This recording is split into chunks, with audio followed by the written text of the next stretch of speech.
Hello friends, welcome to citrus finances. இன்றைக்கி நான் ரொம்ப சிம்பிளான ஒரு mutton mutton liver roast recipe பண்ணியிருக்கேன். தட் மீன்ஸ் மட்டன் ஈரலை நல்லா ரோஸ்ட் பண்ணி வச்சுருக்கேன். ஸோ இதை நான் இப்போ ரைஸோடு சாப்பிட போகிறேன்.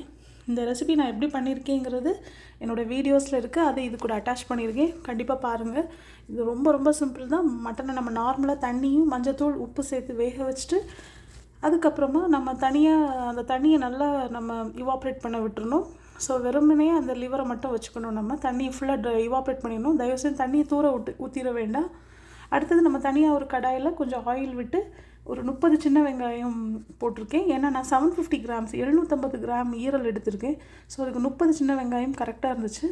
30 சின்ன வெங்காயம், 15 பச்சை மிளகாய், அப்புறம் கொஞ்சம் கருவேப்பிலை இலை, அப்புறம் ஈரல் எல்லாத்தையும் கொட்டி நல்லா சாட் பண்ணிவிட்டு அது கூட இன்னும் கொஞ்சம் மஞ்சள்தூள், இன்னும் கொஞ்சம் அப்புறம் நிறைய பெப்பர் தூள் ஆட் பண்ணேன். ஒரு 3 டீஸ்பூன் பெப்பர் தூள் ஆட் பண்ணேன். அப்புறம் ஒரு 2 மினிட்ஸ் மூடி வச்சு குக் பண்ணேன். அவ்வளோதான். அப்புறம் லாஸ்ட்டாக ஃபைனலாக நம்ம ஒரு கைப்பிடி அளவு தேங்காய் ஆட் பண்ணிக்கிட்டேன்.